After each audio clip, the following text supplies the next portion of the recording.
வணக்கம். திசைகளின் 10 மணி செய்திகள். போதைப் பொருட்களால் சீரழியும் இளைய தலைமுறை. நாடெங்கிலும் 1,00,000க்கும் மேற்பட்டோர் அடிமையாகியுள்ளதாக ஏஐடிகே கவலை. நாட்டில் போதைப்பொருள் மற்றும் போதைப் பழக்கத்தில் சிக்கியவர்களில் எஸ்பிஎம் உள்ளிட்ட இடைநிலை கல்வி முடித்த பள்ளி மாணவர்கள் மற்றும் இளைஞர்கள் 68,619 பேர் இருப்பதாக தேசிய போதைப்பொருள் தடுப்பு முகமையான ஏஐடிகே அறிவித்துள்ளது. இதுகுறித்து ஏஐடிகே தலைமை இயக்குநர் ருஸ்லின் ஜூசோ இன்று வெளியிட்டுள்ள அறிக்கையில், இந்த ஆண்டின் முதல் காலாண்டு புள்ளி விவரங்களின்படி பள்ளி பருவம் மற்றும் இளமை காலமே போதைப்பொருள் தடுப்புக்கு மிகவும் முக்கியமான கட்டமாக இருப்பதாக தெரிவித்துள்ளார். இன்று ஞாயிற்றுக்கிழமை லப்வான் கம்போங் புலுகோட் பகுதியில் நடைபெற்ற போதைப்பொருள் தவிர்ப்பு விழிப்புணர்வு பயணம் மற்றும் போதைப்பொருள் இல்லாத லட்சிய கிராம திட்ட நிகழ்ச்சியில் பங்கேற்ற அவர் 15 முதல் 39 வயதுக்குட்பட்ட 48,042 பேர் போதைப்பொருள் பழக்கத்தில் சிக்கியிருப்பது மிகவும் கவலைக்குரியது என்று தெரிவித்துள்ளார்.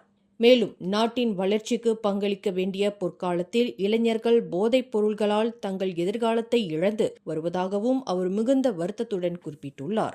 கடந்த மார்ச் மாத நிலவரப்படி நாட்டில் 1,882 பேர் போதைப் பொருட்களுக்கு அடிமையானவர்கள் என பதிவுகள் காட்டுவதாக ருஸ்லின் ஜூசோ தெரிவித்துள்ளார். இது மக்கள் தொகையில் ஒவ்வொரு 1,00,000 பேருக்கும் 295 பேர் என்ற விகிதத்திற்கு சமமாகும்.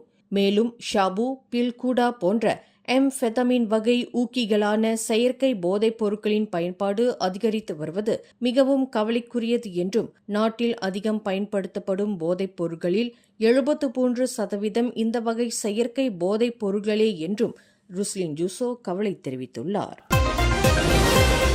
மலேசிய சிங்கப்பூர் எல்லை சாவடிகளில் ஏற்படும் நெரிசலை முழுமையாக குறைக்கும் நோக்கில் புதிய டிஜிட்டல் குடிநுழைவு முறை மற்றும் கூடுதல் சோதனை பாதைகளை அடுத்த ஆண்டு ஜனவரி மாதத்தில் அறிமுகப்படுத்த இரு நாடுகளும் இலக்கு கொண்டுள்ளதாக பிரதமர் டத்தோஸ்ரீ அன்வார் இப்ராஹிம் தெரிவித்துள்ளார். தமு அன்வார் ஜோஹர் கே டெப்பான் என்ற ஜோஹர் மக்களுடனான சந்திப்பு நிகழ்ச்சியில் இன்று உரையாற்றிய அன்வார், அனைத்து தொழில்நுட்ப ஏற்பாடுகள் மற்றும் உள்கட்டமைப்பு பணிகள் நிறைவடைந்ததும் சிங்கப்பூர் பிரதமர் லாரன்ஸ் வாங்குடன் இணைந்து இத்திட்டத்தை ஜனவரியில் தொடங்கி வைக்க உள்ளதாகவும் அன்வார் குறிப்பிட்டுள்ளார்.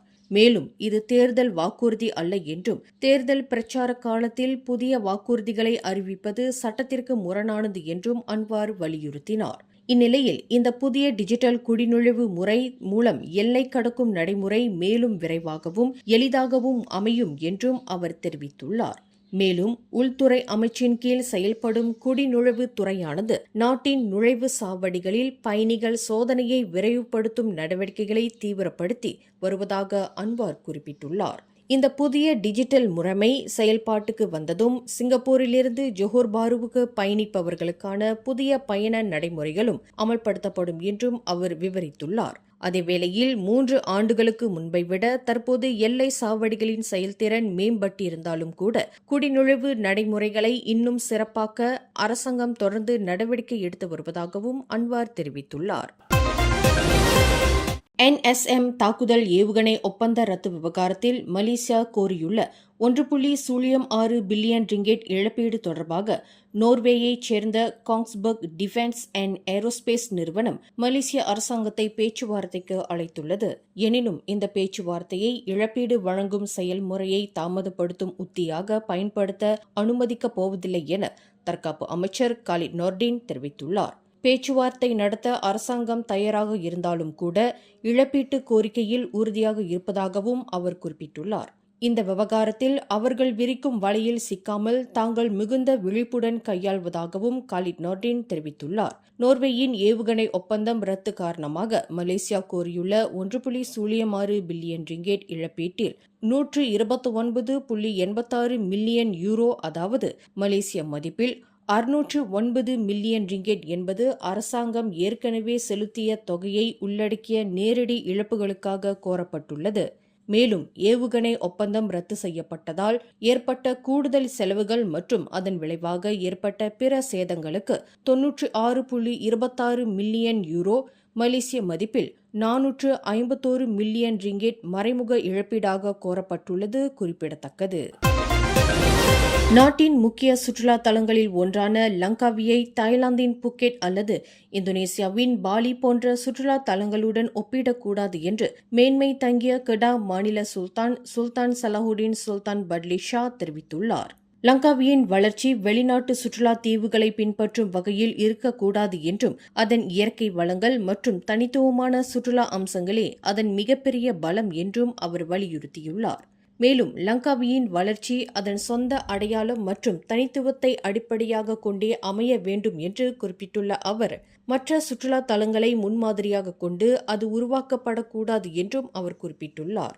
மேலும் லங்காவியின் உண்மையான பலம் அதன் இயற்கை வளங்களும் தனித்துவமான பாரம்பரியமும் தான் என்றும் அந்த அரிய சொத்துக்களை பாதுகாத்து நிலையான முறையில் மேம்படுத்த வேண்டும் என்றும் அவர் வலியுறுத்தியுள்ளார். அலுஸ்டாரில் உள்ள இஸ்தானா அனா புக்கேட்டில் இன்று தனது 84வது பிறந்த நாளை முன்னிட்டு நடைபெற்ற மாநில விருதுகள் வழங்கும் விழாவில் சுல்தான் இதனை தெரிவித்துள்ளார். மேலும் லங்காவி கெடா மாநிலத்திற்கும் மலேசியாவிற்கும் முக்கியமான மூலோபாய சொத்தாக இருப்பதுடன் மாநிலத்தின் பொருளாதார வளர்ச்சிக்கு முக்கிய பங்களிப்பை வழங்கும் முன்னணி சுற்றுலா மையமாகவும் திகழ்கிறது என்பதையும் அவர் சுட்டிக்காட்டியுள்ளார். 17 புதிய சட்டமன்ற தொகுதிகளுக்கு தேர்தல் ஆணையம் உரிய நேரத்தில் ஒப்புதல் வழங்கவில்லை என்றால் அடுத்த சரவா மாநில தேர்தல் தற்போதுள்ள 82 தொகுதிகளுடனே நடைபெறும் என்று சரவா முதல்வர் அபங் ஜொஹாரி ஒப்பெங் தெரிவித்துள்ளார். வரும் 2027ஆம் ஆண்டு ஏப்ரல் மாதத்திற்குள் மாநில தேர்தலை நடத்த வேண்டியுள்ள நிலையில் சட்டமன்றம் கலைக்கப்படுவதற்கு முன் தொகுதி மறுவரையறை நடைமுறைகளை தேர்தல் ஆணையம் நிறைவு செய்ய முடியாவிட்டால் புதிய 17 தொகுதிகள் சேர்க்கப்படாமல் போக வாய்ப்புள்ளதாக அவர் குறிப்பிட்டுள்ளார். தொகுதி மறுவரையறை சட்ட நடைமுறைகளின்படி சுமார் 6 முதல் 7 மாதங்கள் வரை ஆகும் என்றும் தேர்தல் ஆணையத்தின் கால அட்டவணையை மாநில அரசு முழுமையாக மதித்து செயல்படும் என்றும் அபங் ஜொஹாரி அறிவித்துள்ளார். வணிக வளாகங்களிலும் வெள்ளிக்கிழமை தொழுகையை நடத்தும் நடைமுறையை மாநில அரசாங்கங்கள் அமல்படுத்த வேண்டும் என்று சமய விவகார அமைச்சர் ஜுல்கிஃப்லி ஹசான் அழைப்பு விடுத்துள்ளார். புத்ரஜயா மற்றும் கோலாலம்பூரில் கூட்டரசு பிரதேச இஸ்லாமிய சமய விவகாரத்துறை மற்றும் கூட்டரசு பிரதேச இஸ்லாமிய சமய மன்றம் இணைந்து இந்த திட்டத்தை அறிமுகப்படுத்தியதாக அவர் தெரிவித்துள்ளார். இந்நிலையில் தற்போது IOI city mall, allamanda shopping centre மற்றும் சூர்யா KLCC உள்ளிட்ட பல வணிக வளாகங்களில் வெள்ளிக்கிழமை தொழுகை நடத்தப்பட்டு வருவதாகவும் மேலும் பல இடங்களுக்கு இந்த திட்டத்தை விரிவுபடுத்த ஆலோசனைகள் நடைபெற்று வருவதாகவும் அவர் குறிப்பிட்டுள்ளார். புர்மாத்தாங் பாவ் பகுதியில் இன்று நடைபெற்ற நிகழ்ச்சிக்கு பிறகு செய்தியாளர்களிடம் பேசிய ஜுல்கிஃப்லி ஹசான், இம்முயற்சியில் மாநிலங்களும் இணைந்து செயல்பட வேண்டும் என்று தாங்கள் ஊக்குவிப்பதாக தெரிவித்துள்ளார். நாடு முழுவதும் பிக்கப் மற்றும் ஜீப் வகை டீசல் வாகன உரிமையாளர்களில் சுமார் 2 லட்சம் பேருக்கு பூடி டீசல் திட்டத்தின் கீழ் மாதந்தோறும் கூடுதலாக 100 லிட்டர் மானிய டீசல் வழங்க ஒப்புதல் அளிக்கப்பட்டுள்ளதாக நிதி அமைச்சு தெரிவித்துள்ளது. இதன் மூலம் பயனாளிகளுக்கான மாதாந்திர மானிய டீசல் ஒதுக்கீடு 200 லிட்டரிலிருந்து 300 லிட்டராக இந்த மாதம் முதல் உயர்த்தப்பட்டுள்ளது. இந்த மானிய விலையின் மூலம் தீபகற்ப மலேசியாவில் 1.74 லட்சத்துக்கும் மேற்பட்டோரும் சபா, சரவா மற்றும் லபுவானில் 22,000க்கும் அதிகமானோரும் பயனடைகின்றனர். பிக்கப் மற்றும் ஜீப் வாகனங்களில் அதிக டீசல் பயன்பாடு குறிப்பாக சிறு மற்றும் நடுத்தர தொழில்கள் மற்றும் கிராமப்புற தொலைதூர பகுதிகளுக்கான பயண தேவைகளை கருத்தில் கொண்டு இந்த கூடுதல் ஒதுக்கீடு வழங்கப்பட்டுள்ளதாக அமைச்சு தெரிவித்துள்ளது. இதற்கிடையில் 2வது நிதியமைச்சர் அமீர் அம்சா அசிசான் இந்த கூடுதல் மானிய டீசல் ஒதுக்கீடு பிக்கப் மற்றும் ஜீப் வாகன உரிமையாளர்கள் தங்களின் மாதாந்திர டீசல் தேவையை சிறப்பாக நிர்வகிக்க உதவும் என்று தெரிவித்துள்ளார். கொத்தகினபாடுவில் உள்ள பெட்ரோல் நிலையம் ஒன்றில் பூடி டீசல் திட்டத்தின் செயல்பாட்டை ஆய்வு செய்த பின்னர் செய்தியாளர்களிடம் பேசிய அவர், பிக்கப் மற்றும் ஜீப் வகை டீசல் வாகனங்கள் அன்றாட பயணத்திற்காக மட்டுமல்ல, வாழ்வாதாரம் ஈட்டவும் குடும்ப தேவைகளை பூர்த்தி செய்யவும் பயன்படுத்தப்படுகின்றன என்பதை அரசாங்கம் நன்கு புரிந்து கொண்டுள்ளது என்று தெரிவித்துள்ளார். ஷாலாம் பகுதியில் உள்ள தொழிற்கல்வி கல்லூரியில் 15 வயதுடைய 2 மாணவர்கள் பாலியல் வன்கொடுமைக்கு ஆளானதாக கூறப்படும் வழக்கில் சந்தேக நபரை பணியில் அமர்த்துவதற்கு முன் அவரது குற்ற பின்னணியை கல்லூரி நிர்வாகம் சரிபார்க்கவில்லை என்பது முதற்கட்ட விசாரணையில் தெரியவந்துள்ளது. கிளைன்மேரி பகுதியில் உள்ள அந்த கல்லூரியில் கடந்த 2 ஆண்டுகளாக பணியாற்றி வந்த சந்தேக நபருக்கு பாலியல் குற்றப்பதிவு இருந்தது குறித்து நிர்வாகத்துக்கு தெரியவில்லை என்றும் இது தொடர்பாக கல்லூரி நிர்வாகத்தின் வாக்குமூலமும் பதிவு செய்யப்பட உள்ளதாக ஷாலாம் மாவட்ட போலீஸ் தலைவர் சருடின் சமா தெரிவித்துள்ளார். இதுவரை சந்தேக நபரின் தந்தை உள்ளிட்ட 2 வாக்குமூலம் பெறப்பட்டுள்ள நிலையில் மேலும் பலரிடம் விசாரணை நடைபெற்று வருகின்றது.